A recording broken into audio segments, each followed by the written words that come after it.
Alors, le but de cette petite vidéo est de vous montrer les différentes constructions que l'on peut effectuer pour construire un parallélogramme, en utilisant justement toutes les propriétés que l'on a vues des parallélogrammes.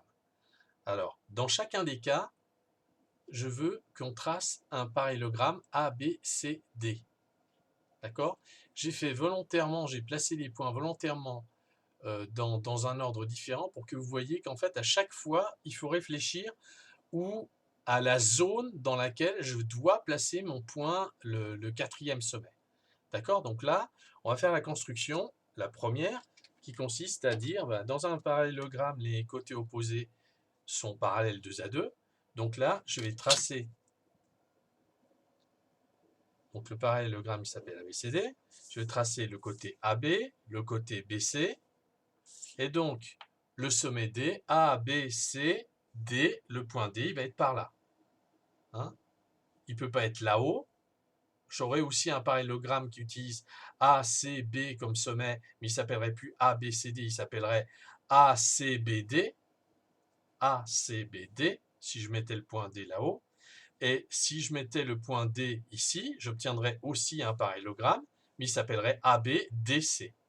Si je veux qu'il s'appelle ABCD, mon point D doit être ici, dans cette zone. Alors, je trace parallèle à BC passant par A,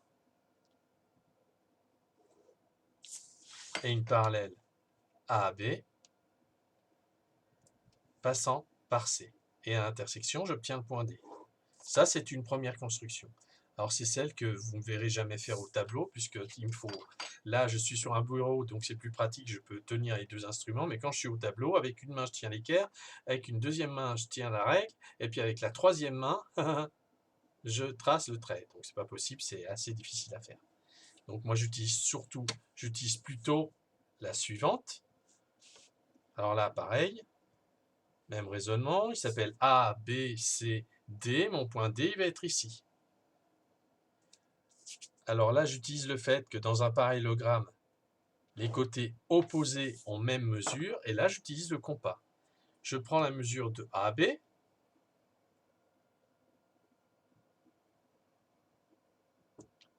la mesure de AB, je la reporte à partir de C.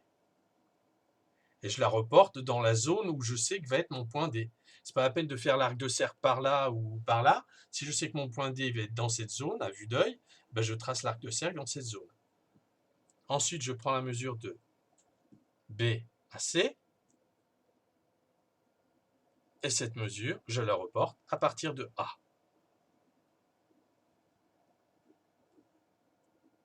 J'ai pris la mesure BC, je l'ai reportée à partir de A, et la mesure de AB que j'ai reportée à partir de C.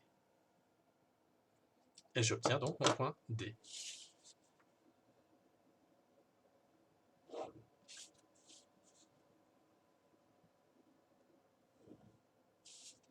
Donc ça, c'est la construction avec les côtés qui ont même mesure 2 à 2.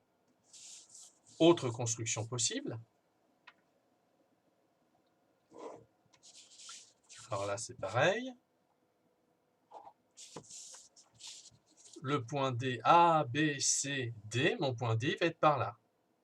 Alors, je vais utiliser la propriété des diagonales. Je trace, la seule diagonale que je peux tracer, c'est AC. Je place son milieu. Donc, je mesure le segment et je divise par 2. Et une fois que j'ai le milieu, je trace une demi-droite passant par le troisième sommet, passant par le milieu du segment, et ensuite, je reporte la longueur ici, de l'autre côté. Alors, je peux faire ce report à la règle graduée, ou au compas. Au compas, comme d'habitude, c'est plus rapide, puisqu'on n'a pas à lire la mesure sur la règle, à placer la règle, on prend le compas, on prend l'écartement, et cet écartement, on le reporte de l'autre côté. Voilà mon point D. J'ai bien un parallélogramme qui s'appelle ABCD. Ici, j'ai utilisé le fait que les diagonales ont même mesure. Alors, je vous rappelle aussi que la propriété sur les diagonales qui ont même milieu, elle est très proche du fait que O est le centre de symétrie du parallélogramme. D'accord? Si O est le milieu de AC, A et C sont symétriques par rapport à O. Si O est le milieu de BD, B et D sont symétriques par rapport à O. Alors, la dernière construction fait appel aux propriétés des angles.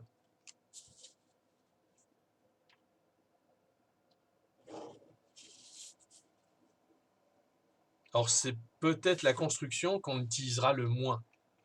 Parce que vous verrez qu'elle n'est pas compliquée, mais c'est peut-être la construction qu'on utilisera le moins, puisque le point C, il sera par ici. Le point D, pardon, il sera par ici. Je prends la mesure de ABC, le seul angle dont je peux mesurer. Je peux avoir la mesure. Je suis obligé de prolonger parce que autrement je ne peux pas avoir la mesure. Donc ici, je trouve une mesure de 64 degrés.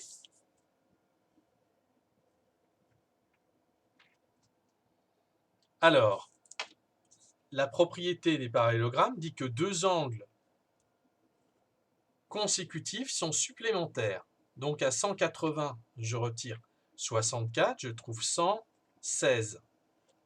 Donc je vais tracer un angle de sommet A et de mesure 116 et un angle de sommet B de mesure 116. Et les deux demi-droites que j'obtiendrai se couperont en D.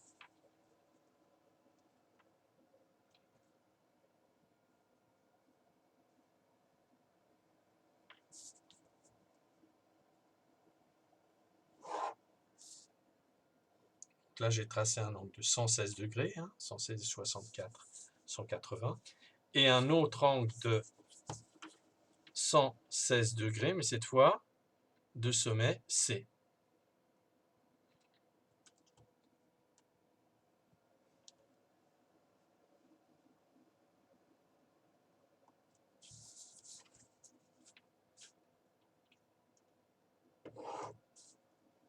Ici, j'ai tracé un angle de 116 degrés, et à l'intersection, j'obtiens mon point D.